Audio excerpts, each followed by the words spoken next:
Good morning. How are you this morning? I'm doing You're, all right. I mean, coffee is yep. here in my Yeah. happy medieval face mug. So Hmm. all My is well. I'm drinking coffee out of this mug that my son got me for Christmas. Nice. Mama needs some coffee. Um, That's accurate.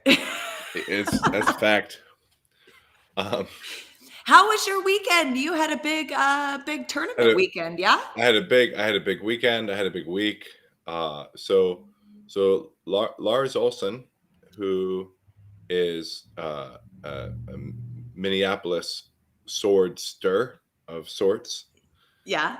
He's kind of like Lars is kind of like a feral historical martial arts person. When someone had asked what I meant by that, it's like, have you ever known a ski bum? Oh yeah.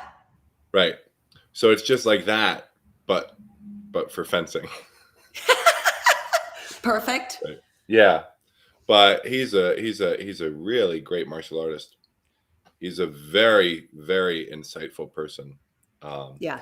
which, there's a certain kind of wisdom that comes with just sort of having this sort of very enthusiastic lifestyle, that Lars has. But even beyond that, I don't want to short sell him. He has some very, very deep and rich ideas. He's a very, very he's a wise person. Yeah. He's also a very smart person, and he's a very educated person. And so we got to spend. So he came down to spend a few days with me before Yeah. the big tournament that was down in Chicago. It ran all day Saturday. So I got to hang out with Lars for a couple of days, and we did a bunch of things. We did a lot of fencing. He also has some submission grappling experience, so we got to be able to.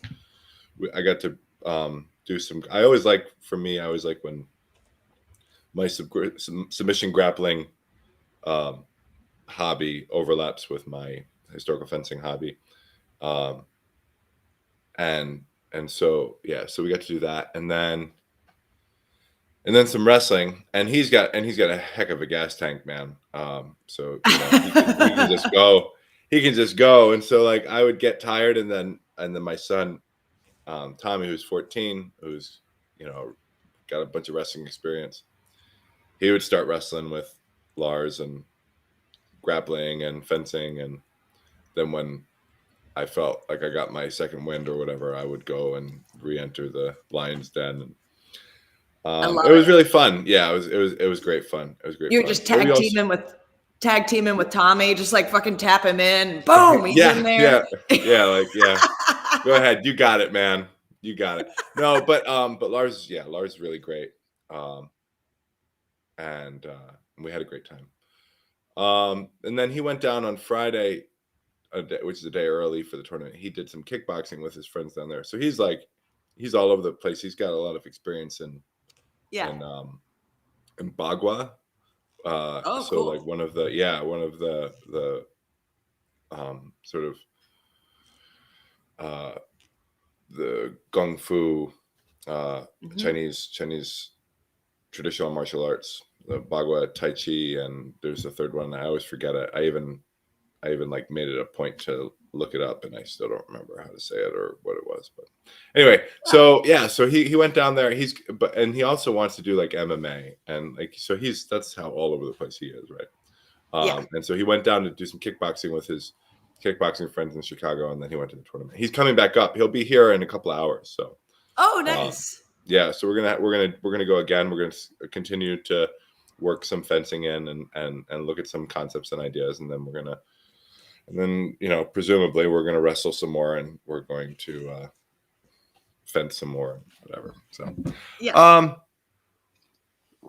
so there was that. Then we had this tournament. So the tournament is hosted by Chicago Swordplay Guild, Yeah. who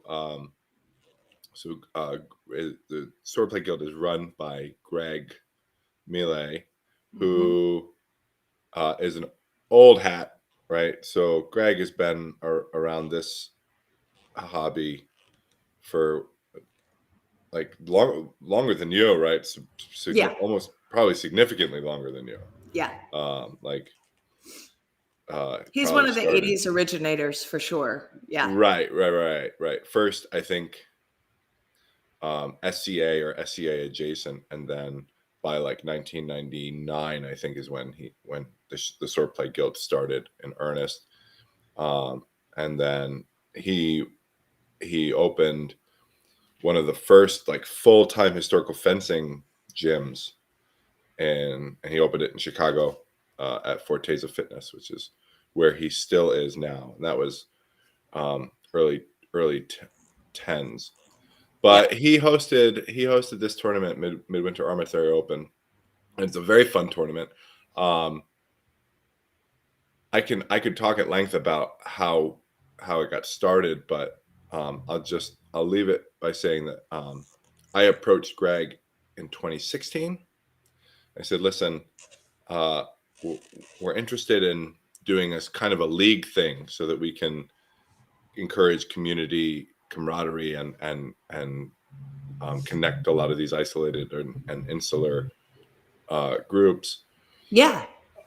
through these events, right? Through these tournament events. And Greg had been apprehensive about the tournament thing for a while for 1,000 legitimate reasons, right?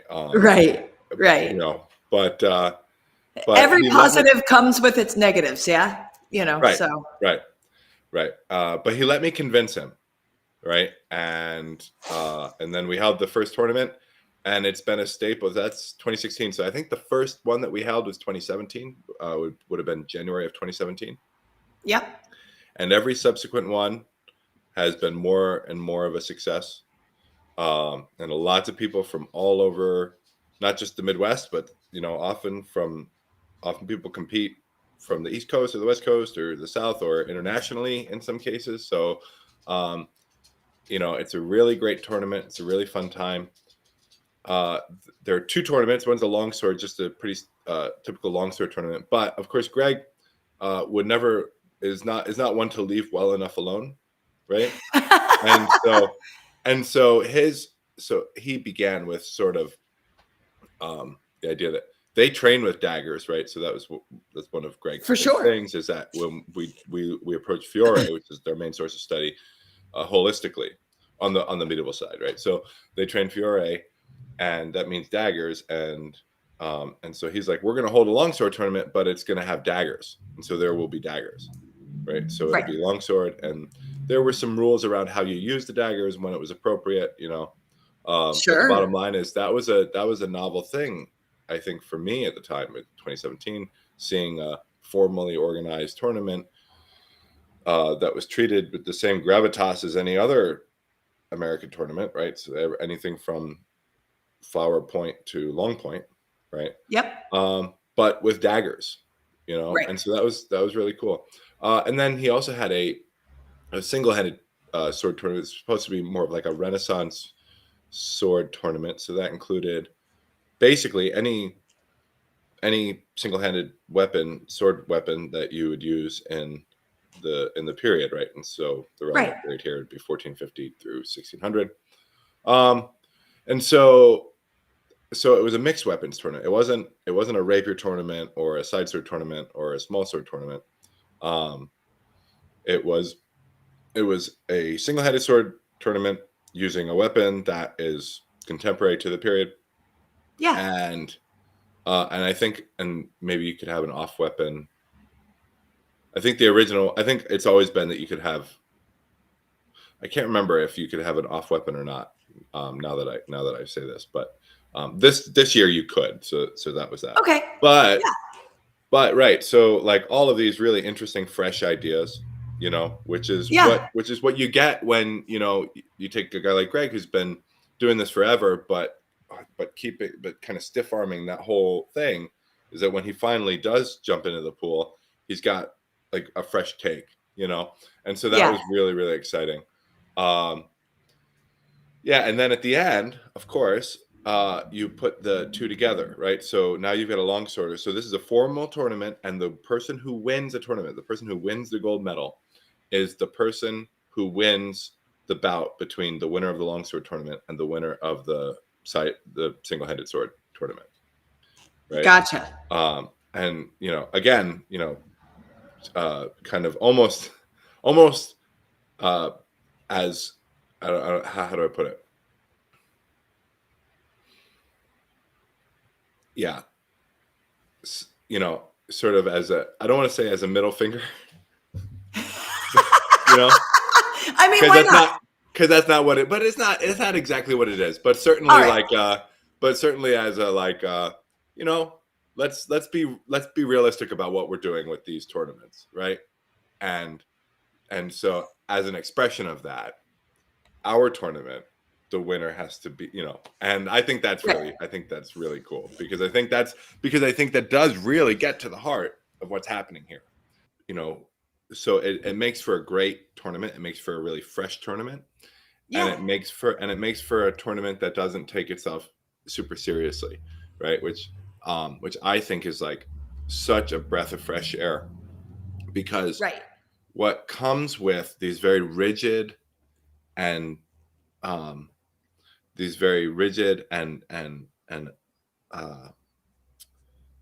authoritatively designed tournament structures or rule sets, those come from what we have around like other professional sports, and I think that what we're trying to do with this is a little different, right? We're not trying to figure out who the best is, right? Right.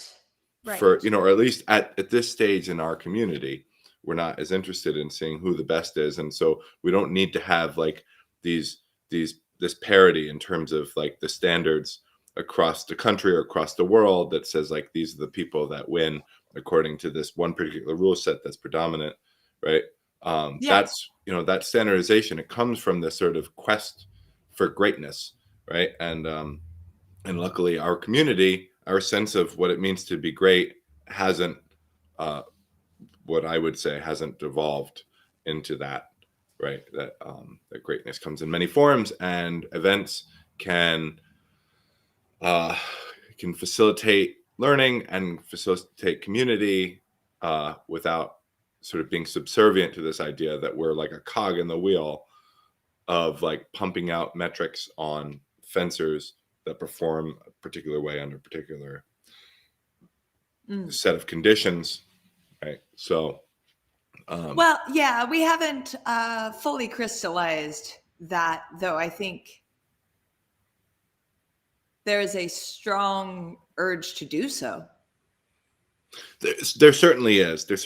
I would argue that as one spends time in the community as such, that urge becomes less and less an important motivating feature in our practice, right? So I think that the longer people stay in this community, the more comfortable they get with the idea that that's not really what the community as a whole is looking for. I think that's certainly very much a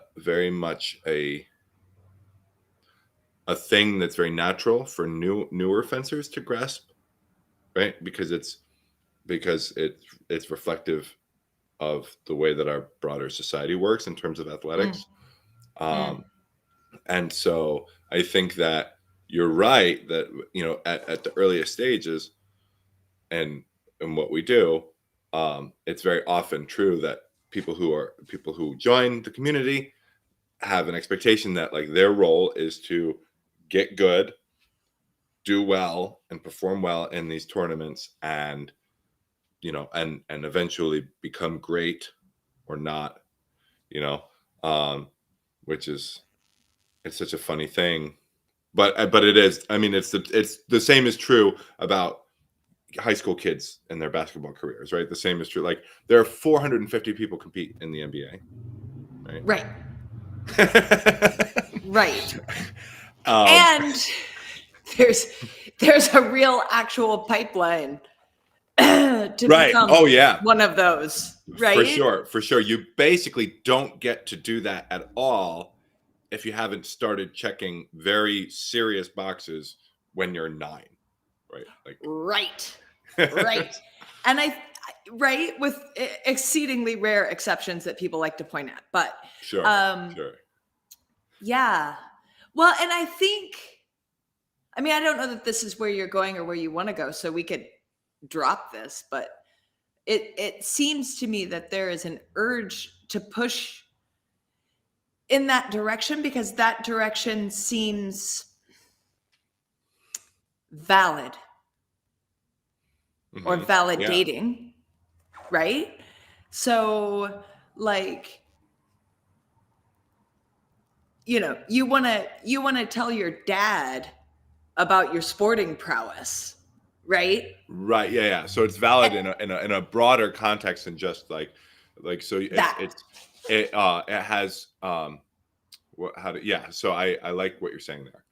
So it's not just that it has an internal validity, but it's sort of more acceptable to the culture outside of the community, right? So it strikes me that it's performative for the broader culture. Yeah. That people who are freaking into swords, like, they're freaking into swords. Right. And also everybody knows that. Like there's no it's not a secret, you know, it's not like, but we can't acknowledge it, right? We have to couch it in this sort of, no, this is for me to be the best, you know, this is my athletic endeavor, and I'm, you know. Right. And we all watch Game of Thrones or whatever, right? Like I'm an outlier. I don't actually watch Game of Thrones. I've never seen more than 4 minutes of Game of Thrones. But anyway, like the rest of the culture, nobody watches it now. So well, sure, that's true. But to your point, like the rest of the culture, right? Like the culture that we're so concerned about validating ourselves to, right?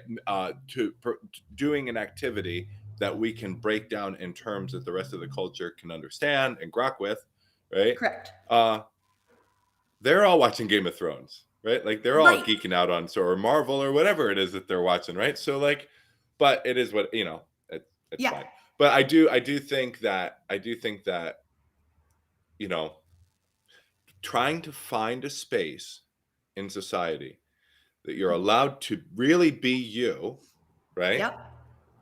But that is also acceptable to the rest of society. And so then you can be you on your terms, right? You don't have to code switch, right? You don't have to all of a sudden try and embody this thing outside of your subculture, this thing outside of the way that you understand yourself, so that you can fit in with your relatives at the dinner table, or, you know, does that make sense? It resonates so strongly with me. I mean, for the longest time, I've been doing this shit forever, and even sometimes still, if I'm out around normies, I'm like, I can't talk. Like, people are like, what are you into? I'm like, stuff, right?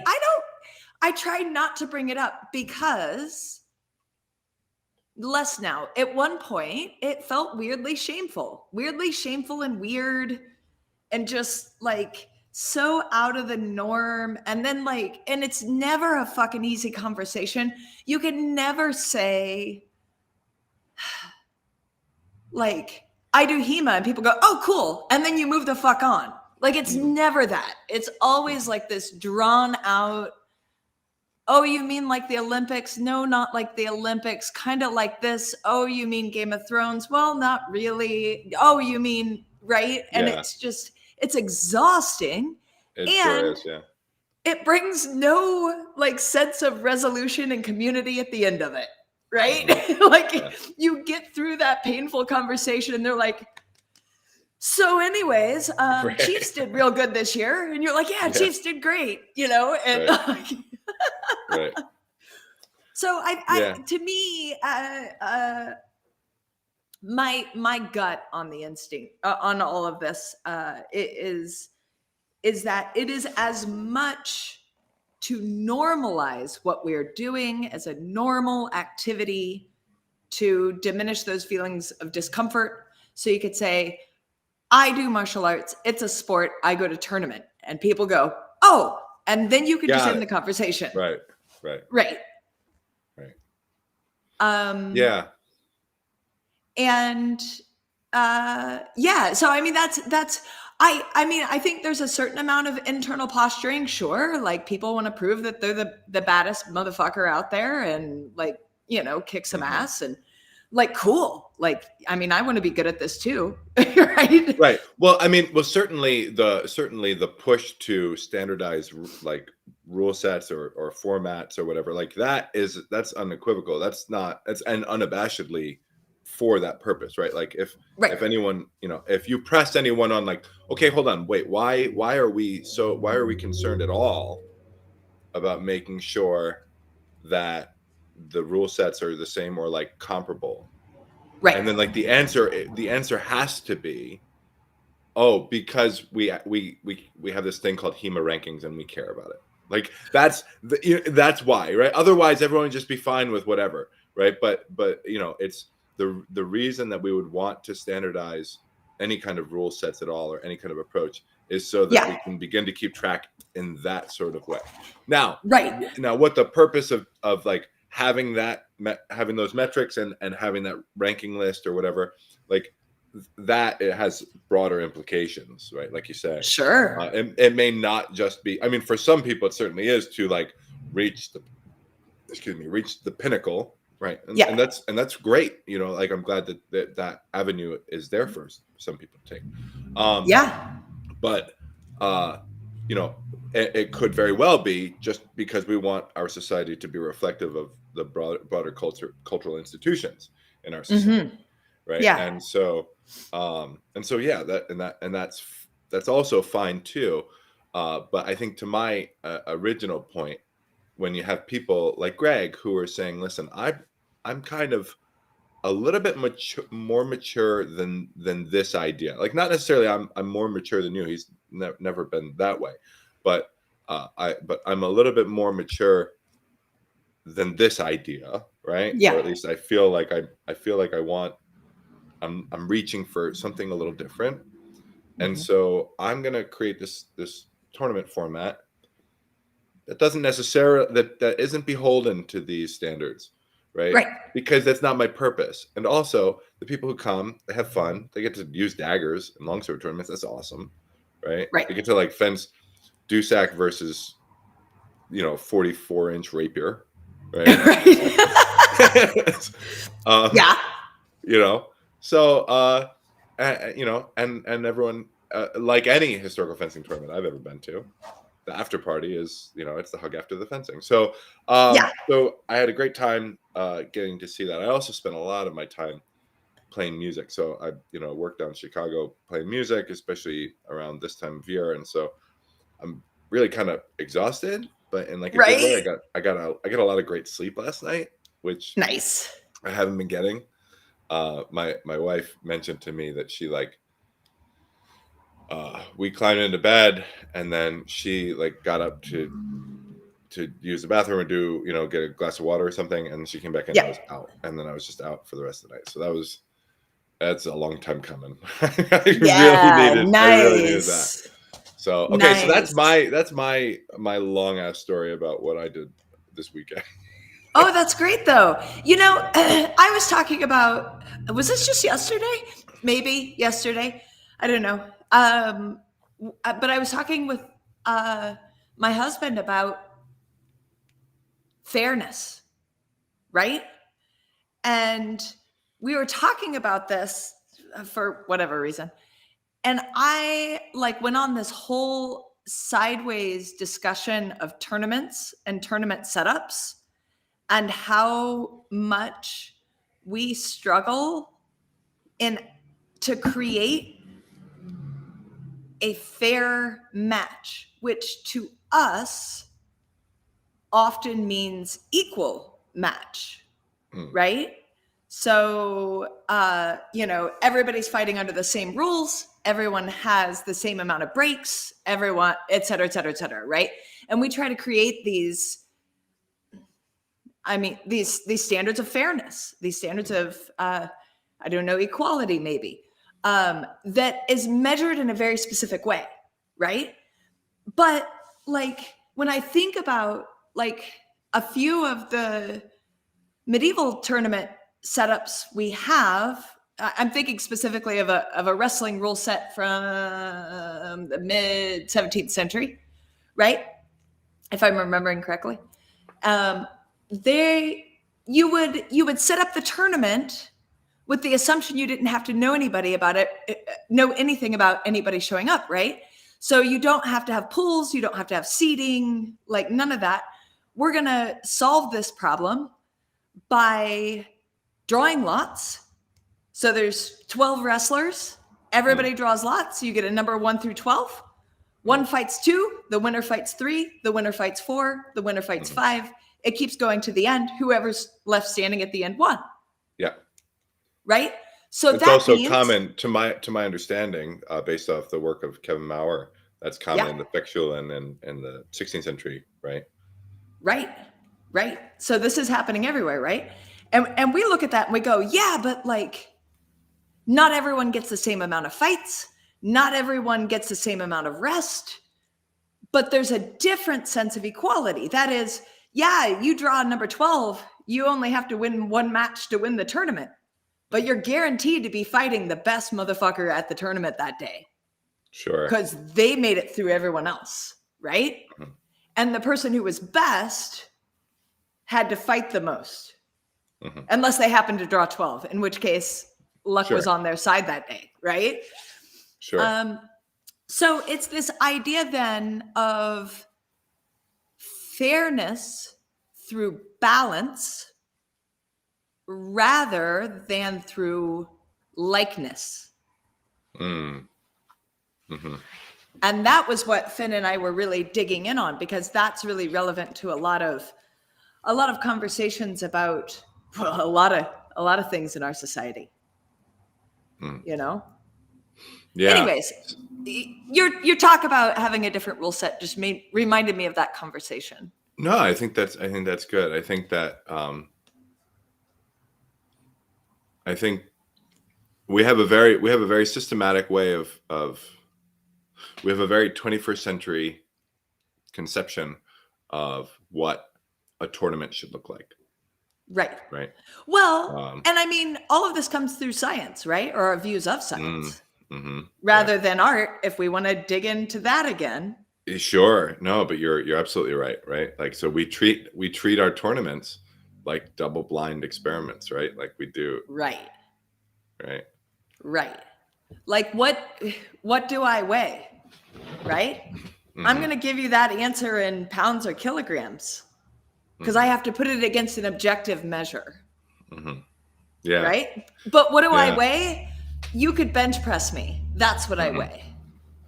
Yeah. Right? Is that a more useful metric than a random number that some scientists decided was important? I don't know. Right. And is the winner, like, so when we say like, okay, these two fight each other, and then these two fight each other, and then the winner of this and the winner of this, so theoretically, based on science, right?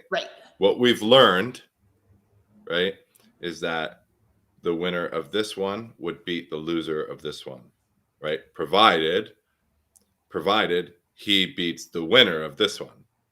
Right. That's what we've learned, but the truth is it's more complicated than that, right?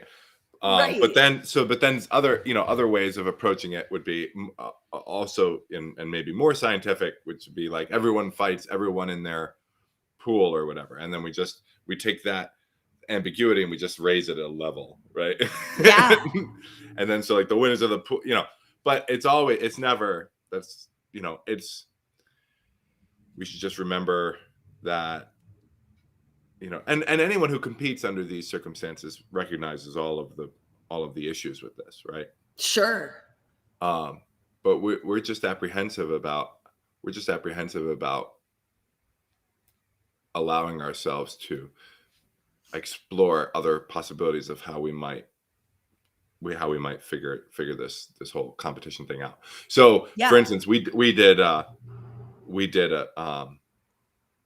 the Madtown Fexual has been an event in the Midwest Historical Fencing League for also since 2017. So 2017 we started the Midwest Historical Fencing League, but the Great. Madtown Fexual was hosted by Chris Van Sambrock in Madison, and Yep. he was not willing to budge on this idea that we're doing a fexual, and so that's like Yeah.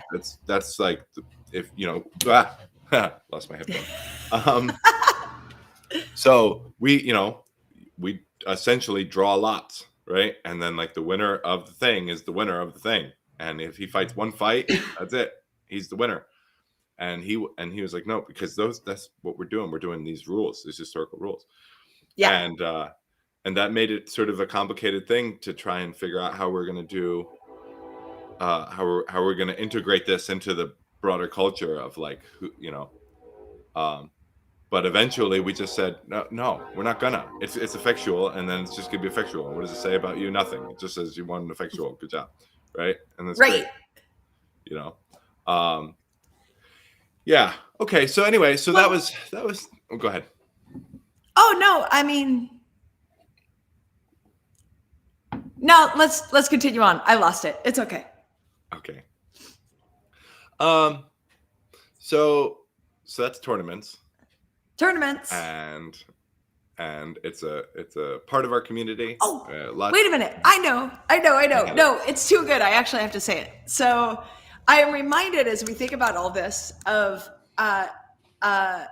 Alfonso X's Book of Games, which you and I have talked about, because in the intro, it discusses all of the throwing, running, leaping, swimming, etc., right? The physical games.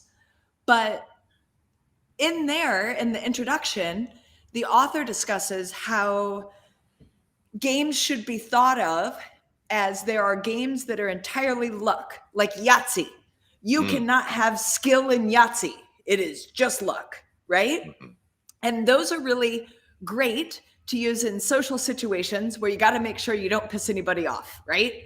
We can all drink and have a good time, and nobody can get all that mad that they lost because it's just the dice, right? Mm-hmm. And then on the other side would be chess, which they suggested is a game entirely of skill with no luck, right? And they lauded it and thought it was pretty awesome for that reason, right? And that's the thing that you should get good at, because you've eliminated chance and luck. That being said, they point out all games end up in the middle. And I think that's our tournament discussion, is that same discussion, just in like, it just depends on your comfort level with how much luck might have been involved in your fencing that day, right? When you win and you win well, you want to think it's because you brought the skill to bear that day, right? But you don't know. Maybe your badass opponent had real bad diarrhea in the morning. They didn't mention it to you. Yeah. Right? Yeah, right. Exactly. That's a great insight. It also reminds me, so we're gonna dip our toes into the mastery pool again real quick. Oh Lord. No, it's just, so when you say that, you remind me of a really awesome video that was made by Title Boxing.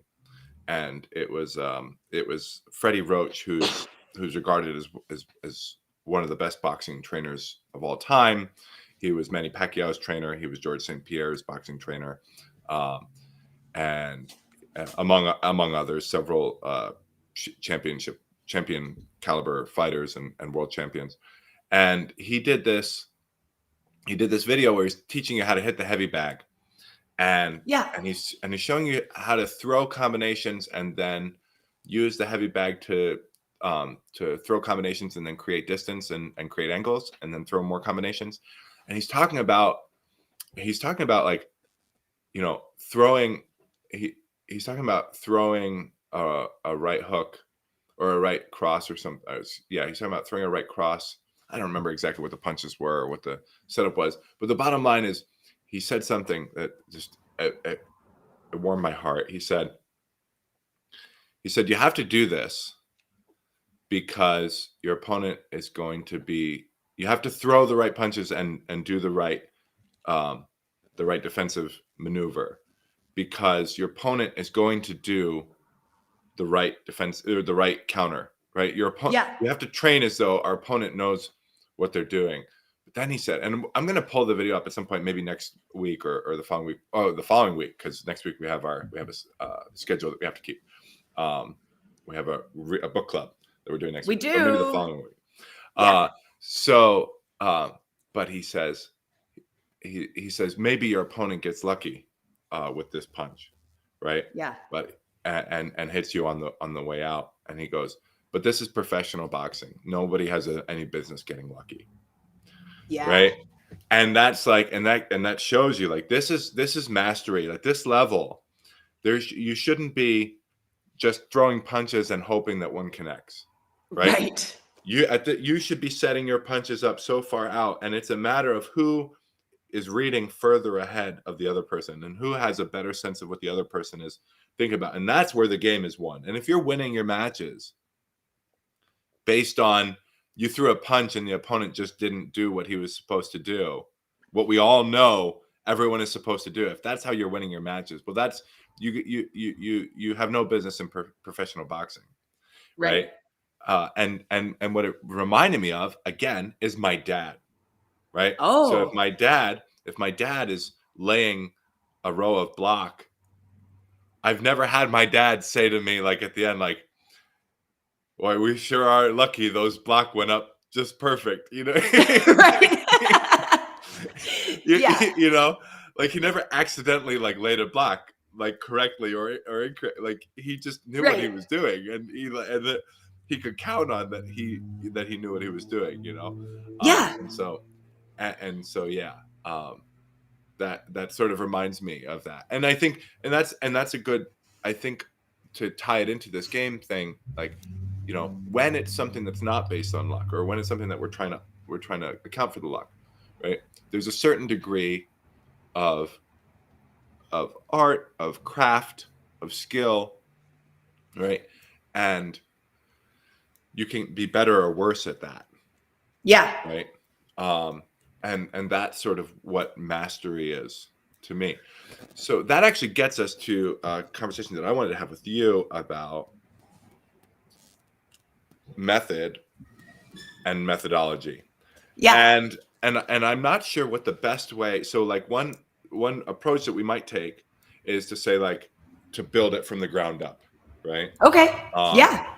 Well, but actually I'm gonna suggest that maybe we don't do it that way, because that's not the way humans learn anyway.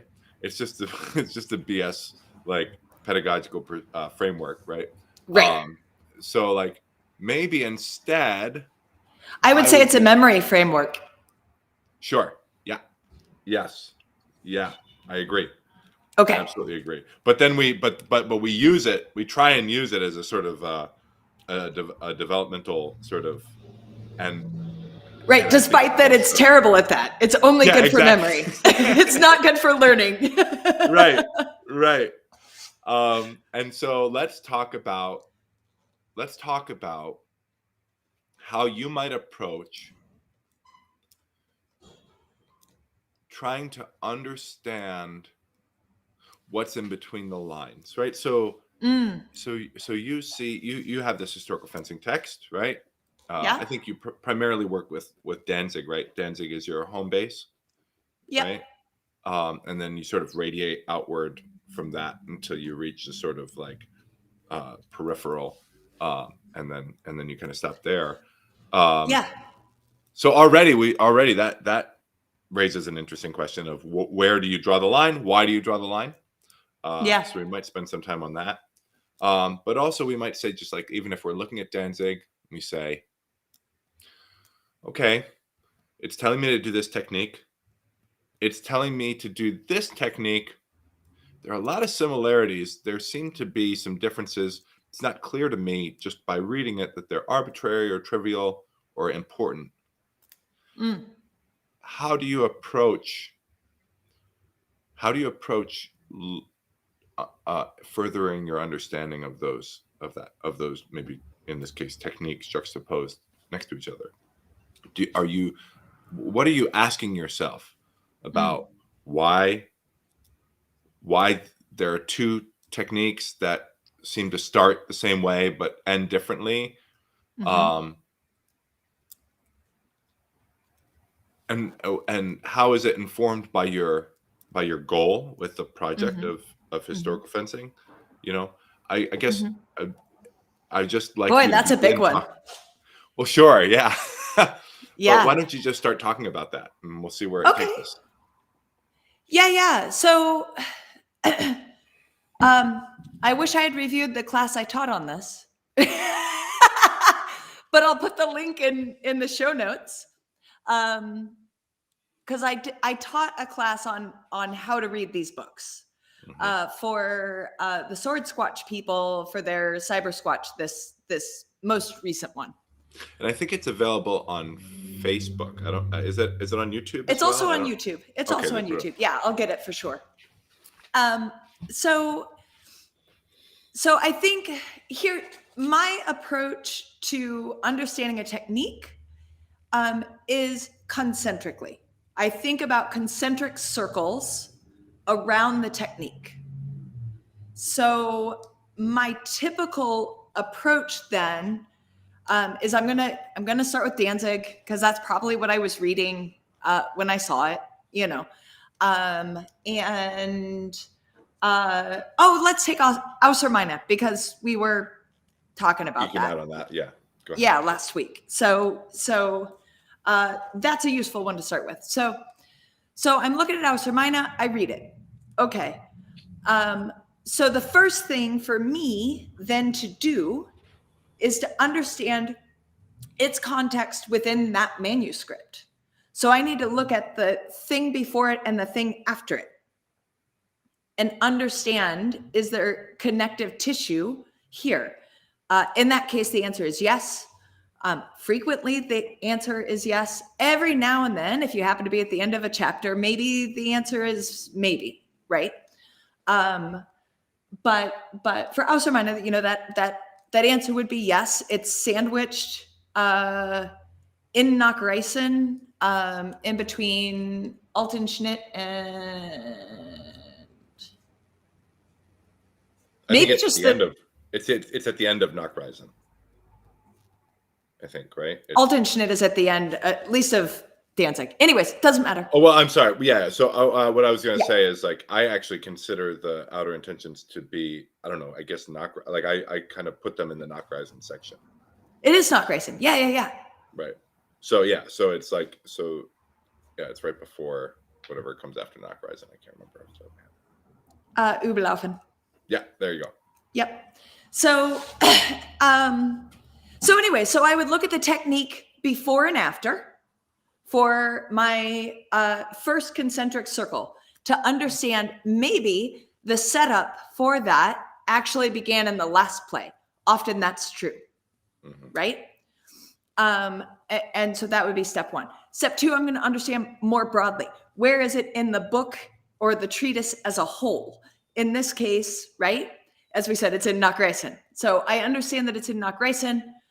And so maybe I have to look at Nachreisen as a broader concept to understand that, right? Okay, so then at that point, I would, assuming I have more questions than I always do, particularly with regards to that piece of shit, then I might expand it out to, now I'm going to look at other manuscripts.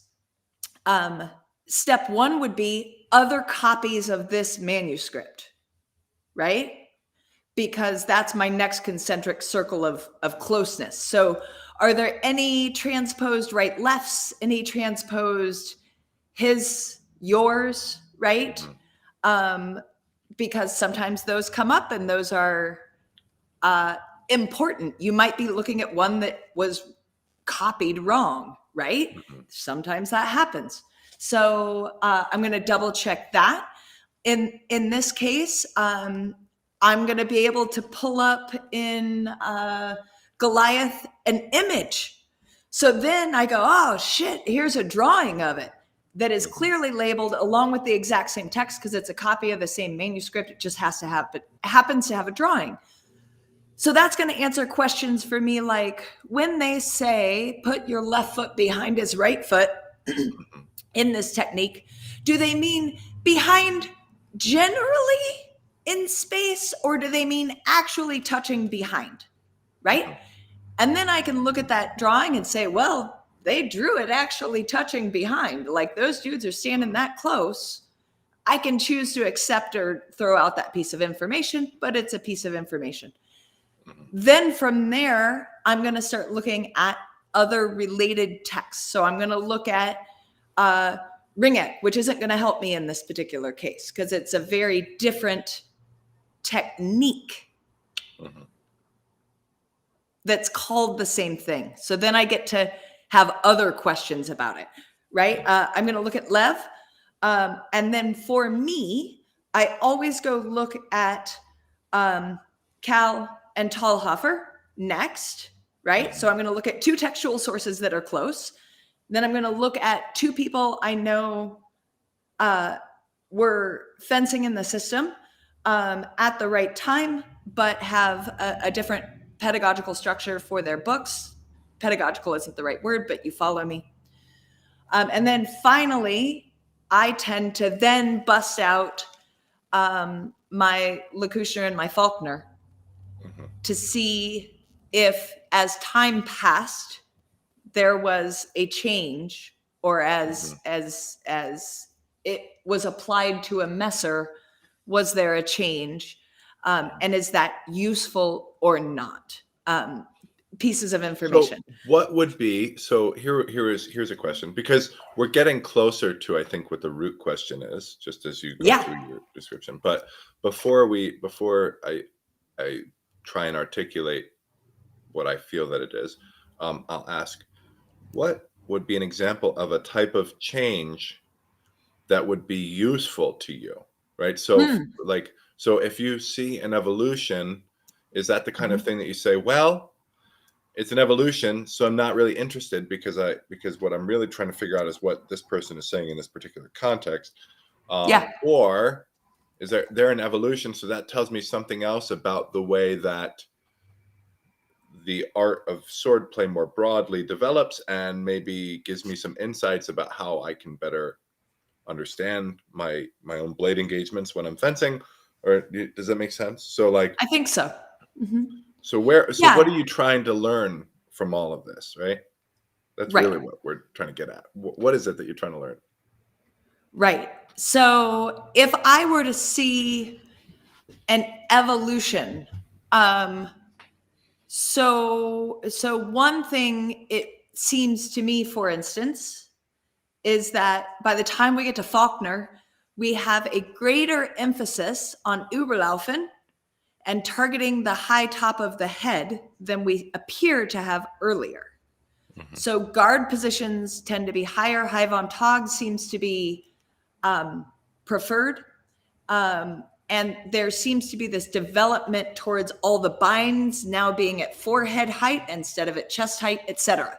So that's something that I find useful for going backwards.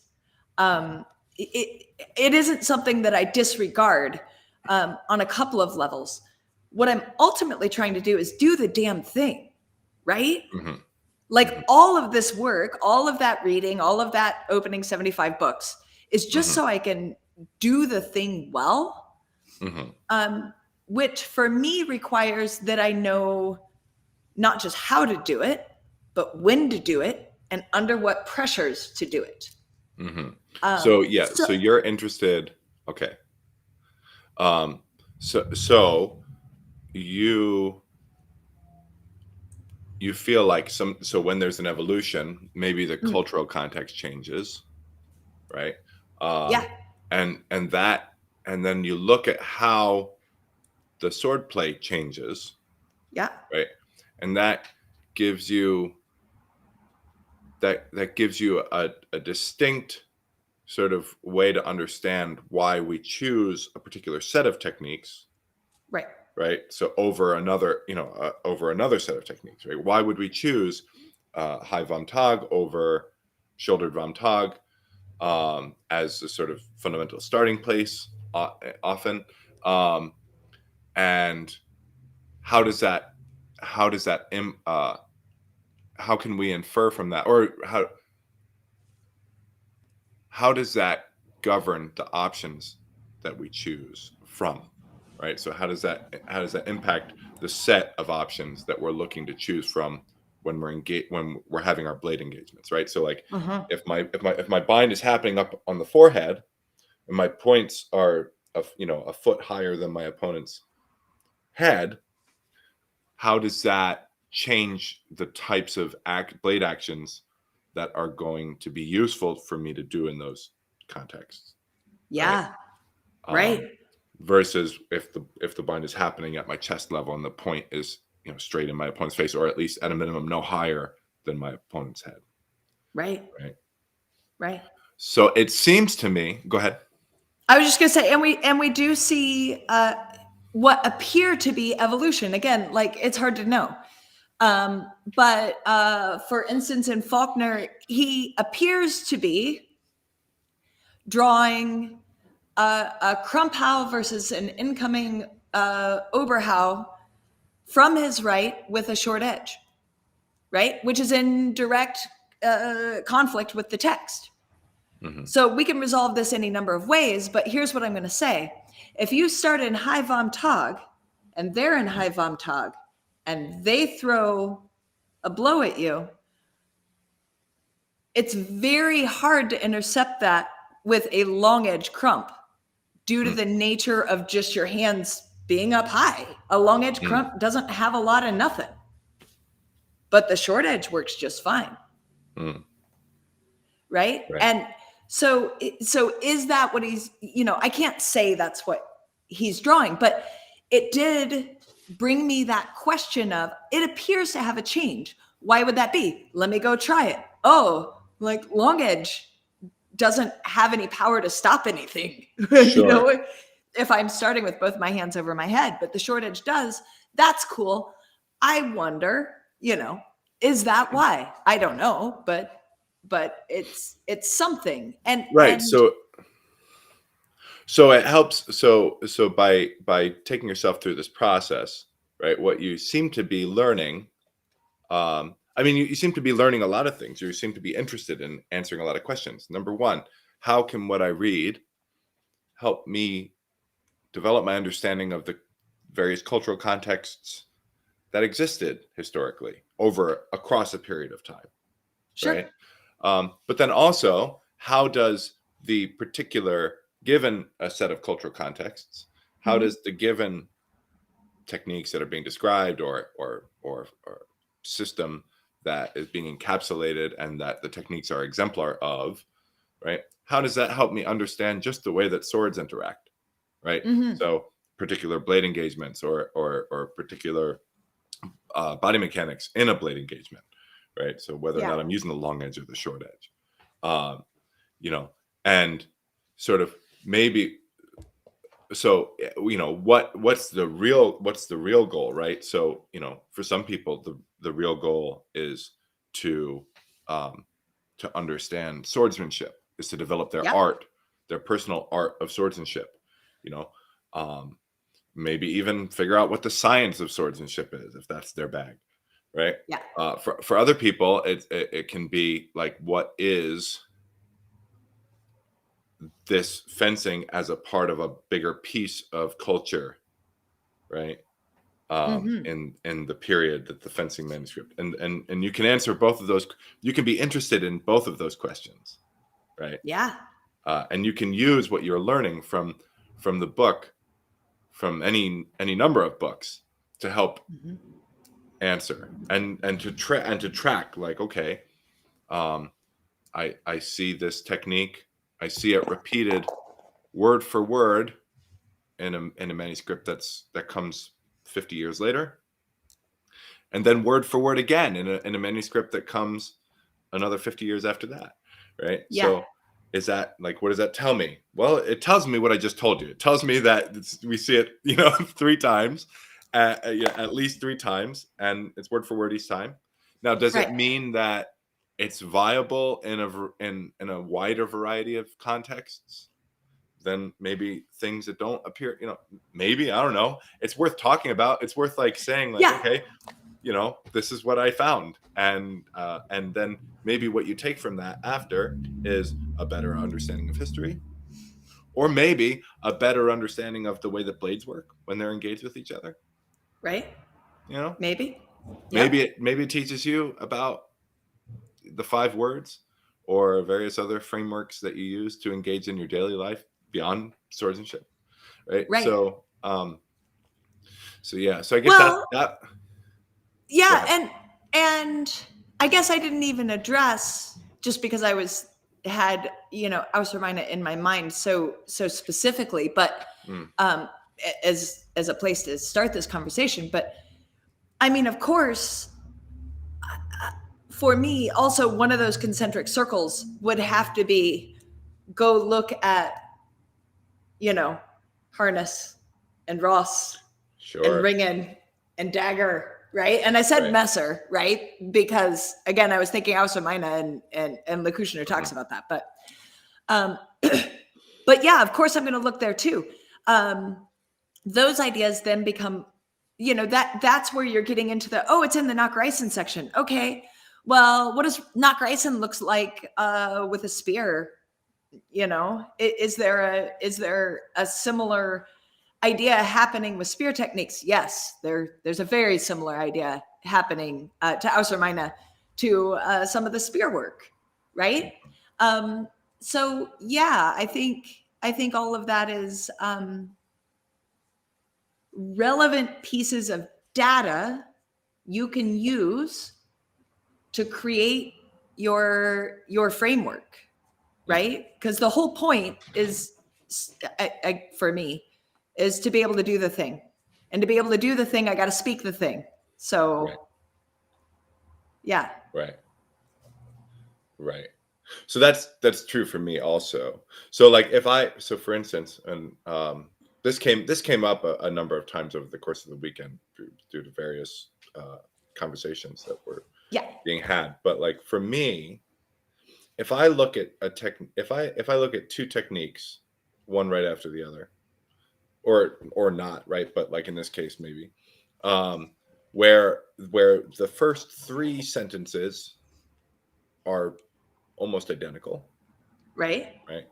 And then something changes, something is left unsaid, and then you choose to do a different thing from there, right? So the first step for me would be to identify where that decision point happened, right? So like,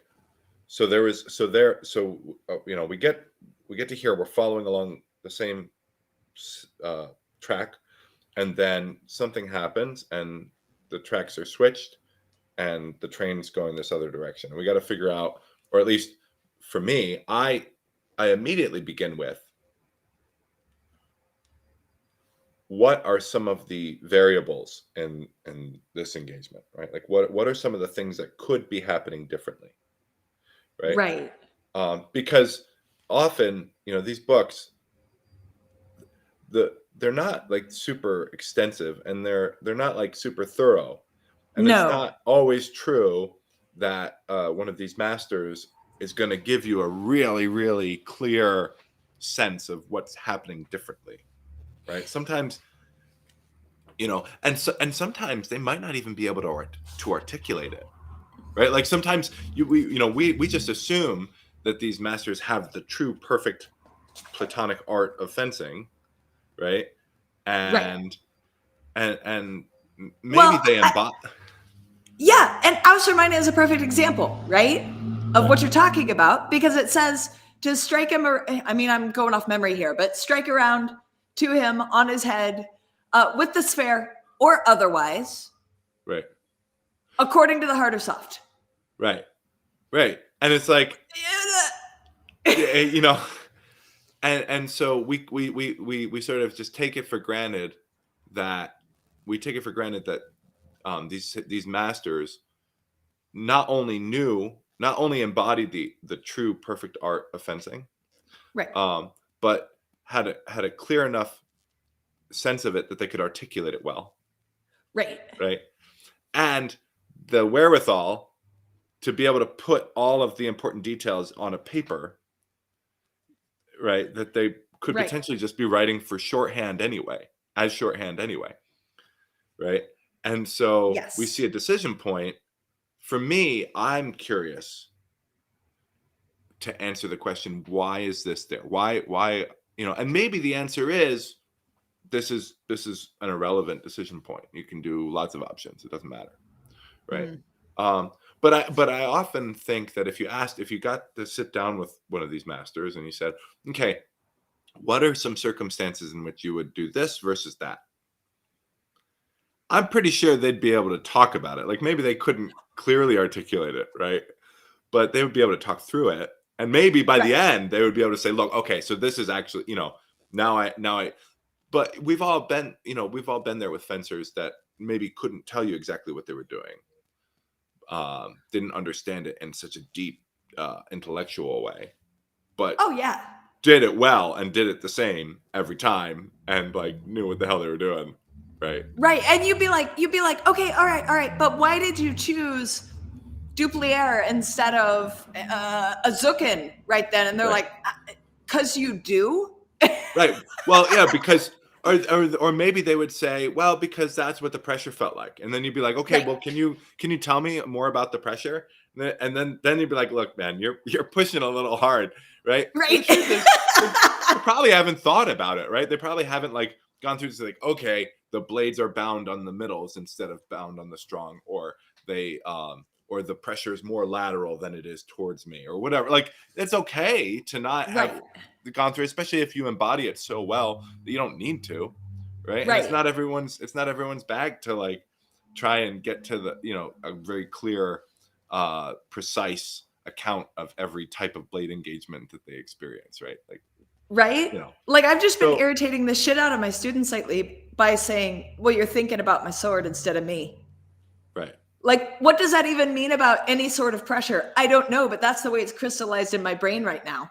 Right, exactly. And that might be enough too. So, and that gets us back to our very first conversation, which is that like, it's not clear to me that having super precise and discrete terms and, ways of, pseudoscientific ways of understanding pressure and all this stuff, it is better than just reading Sun Tzu, right? Saying like,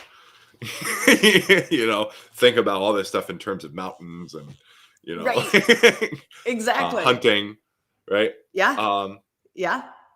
No, I mean, and I think it's so hard because we want these books to be what they aren't, right? Mm-hmm. And that's just the fundamental issue. We want them to provide us with answers to questions we have. And they were never written for that purpose. Like we can have a lot of discussions about what purpose they were written for, but we know they weren't written for us. Mm-hmm. So, there we are. Right. I do think so. And so when it comes down to methodology, right? So I've given you an example of one of my methodologies, right? So I'm reading texts. I'm seeing various passages that are very similar, and I'm looking for ways that they differ. And then I'm asking that's the first question I'm asking myself is like, what are, and I might even go down like a list. I might even write it out on a piece of paper. What are the types of variables that one might experience when they're engaging in this sort of behavior? It could be as simple as I'm bound, I'm middle on middle, and I don't feel any pressure, and so I extend my sword as though I'm ready to ansets, right? And so it's just we're bound middle on middle. There's no pressure. I extend my sword, and immediately upon extension, I begin to feel pressure. I don't have the text sometimes it clearly expresses that idea, right? Sometimes it says like, as you do it, they strengthen, right? Okay, Right. great, right? Other times they don't. Right. And so you have to get a sense of, and also like you have to get a sense of what it means to strengthen Yeah. versus what it means to be pushing, right? Or is there a difference there? They don't break it down. The texts don't break it down. And so is that the kind of difference that is important to me? That's important to Right. my art. Will it help me become a better fencer? Is that what I'm concerned with? Am I concerned? Is this whole project a mechanism for me to engage with that helps me become a better fencer? Is that the point? Right? Or is it to do the thing? Or is it to understand the culture? Right? So methodology is dependent on method, which is dependent on motivation, right? Yes. And there can be overlap in all of these things, right? Right. But when we were talking about methodology again, like, so I see text, I see differences, I say, what are some variables? And then I explore the variables, right? Mm-hmm. Let me do something different now. Okay, you did that. Yeah. Do something different. Okay, that wasn't sufficiently different. I'm still going to continue to do this one. I'm not compelled to Zucken, or I'm not compelled to Zwerg, whatever it Right. is, right? And so, but I think what's important about this conversation, or what helps me with this conversation, is that you're going to have a different approach depending on what it is that you're trying to achieve with this. Always, right? Yeah, because it always, I mean, no matter what you're doing, it always circles back around to the question of, so what? Right? Right. That's it. Right? And Right. so that's always actually, that should be your first question. Mm-hmm. Right? Yeah. If you're going to go look at a book, it says something, so what? Right. What does that mean Well, to you? Why do you care? Or you do it, right? So like when you were talking before, right? You're like, my thing is to do the thing, right?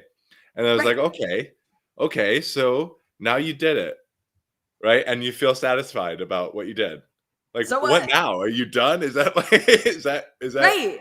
And of course, for you, it's never that. Right? It's never, you're No. never done, right? No. And so that No. obviously isn't exactly it, right? It's obviously deeper than that. It's and you made the point that last week it's a meditative tool. The whole function of this is just to give me, it's a way to engage my brain, develop my understanding, whatever. Okay, like let's even just so this last weekend, what I did very little. You did a lot. I did very little. But one of the things I did do was take a somatic yoga class.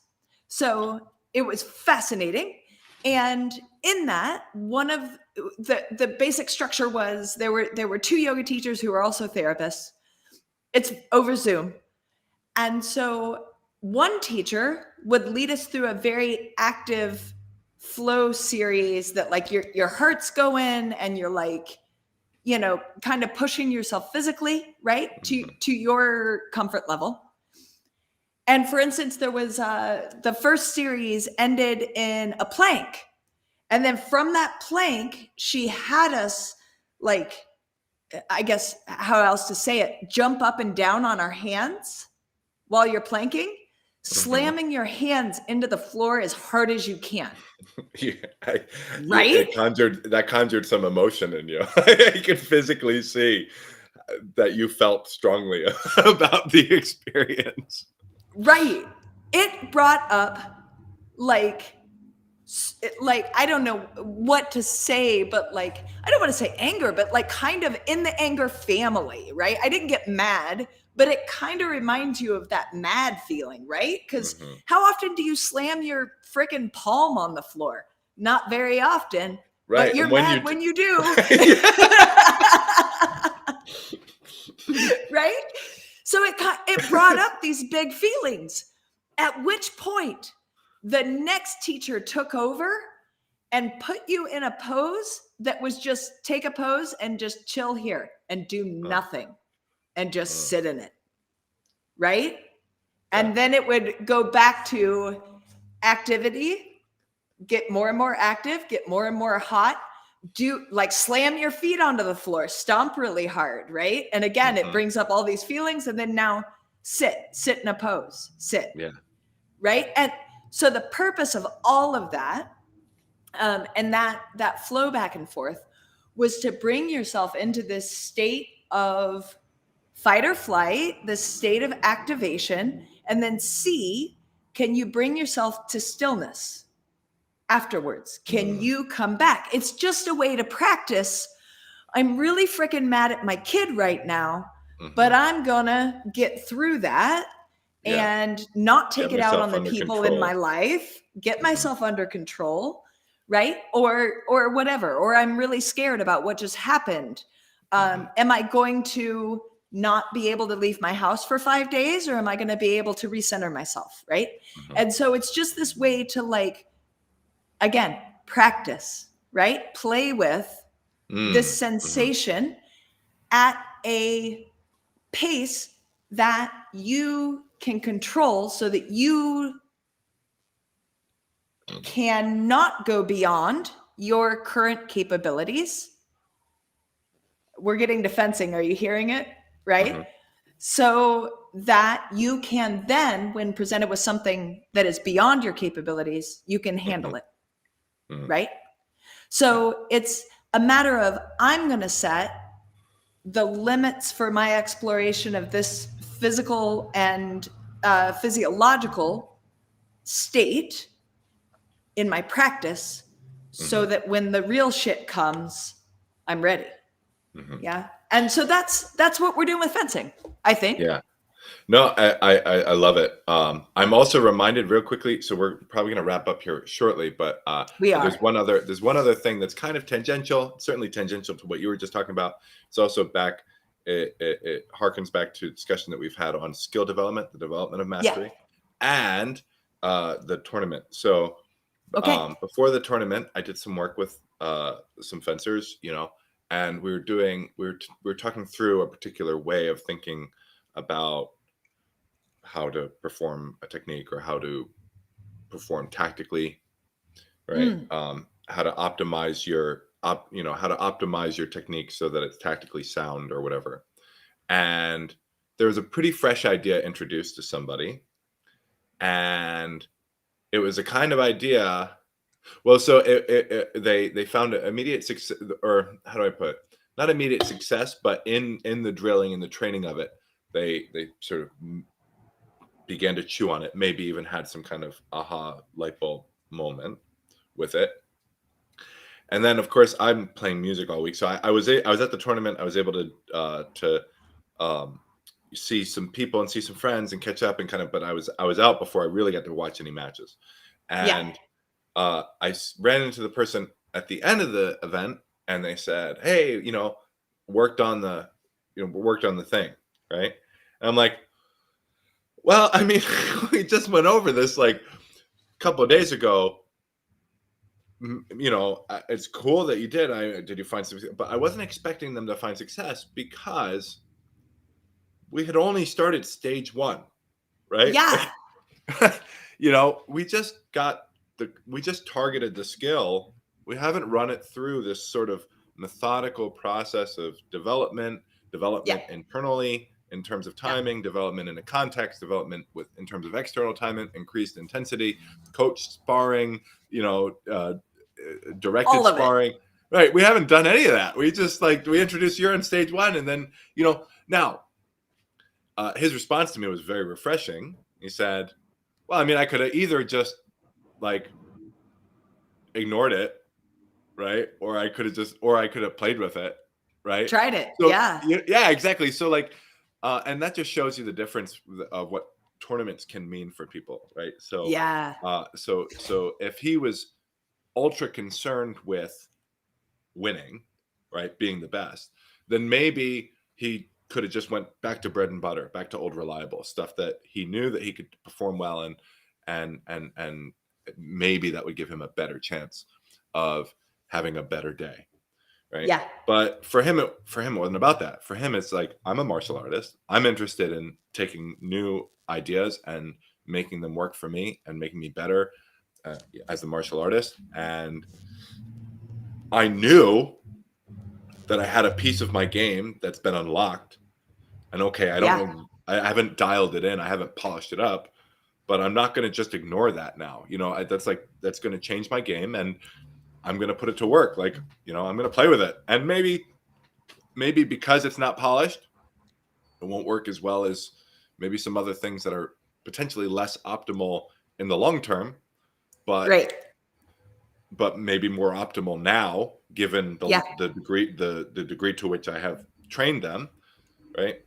But again, his mentality was, no, I'm gonna play with it, And I love it. I love it. Yeah, exactly, because that just shows you where this person's head was at, right? Like, right, in a beautiful that's place.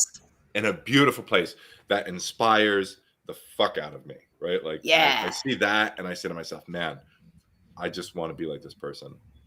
Yeah. It just makes me think a framework we could use for what we're doing when we're developing these skills, right, towards mastery, is making them resilient.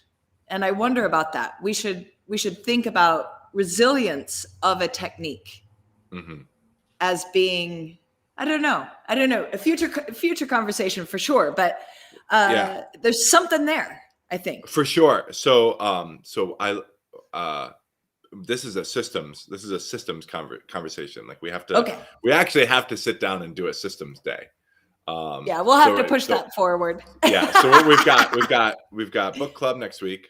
Yeah. And then we've got and then maybe the following week or something like that. We also need a dance day, dance and music and rhythm and beats I know. and stuff like that. That's going to be good. But I want to talk about systems. But some of the aspects of systems that are important to me are like robustness, right? Yeah. Resilience, elegance, right? All of these are always. Right. So I definitely want to spend time talking about, and not just resilience, like, and just the technique, but then also of the system as a whole. Yep. Right. But we'll save that for next time. That sounds awesome. All right, methodologies. This was cool. Yeah. So and really, with this methodology conversation, what we're beginning to do is we're trying to become more and more confident that we understand our own motivations. Yeah. Right? What's our goal with this? Why are we doing historical fencing? What are we trying to achieve? And how might we better do that? So next week it's book club. What's the book? The Will to Change? Yes. Bell hooks. Bell hooks. Exciting. Yeah. A book on masculinity, which means we'll be we're still going to talk about fencing, I think. I think we are both in agreement that this particular type of fencing that we're looking at, and maybe all fencing, or like all, is tied up in cultural conceptions of masculinity. Absolutely. All right. Well, with that, I'm going to sign us off.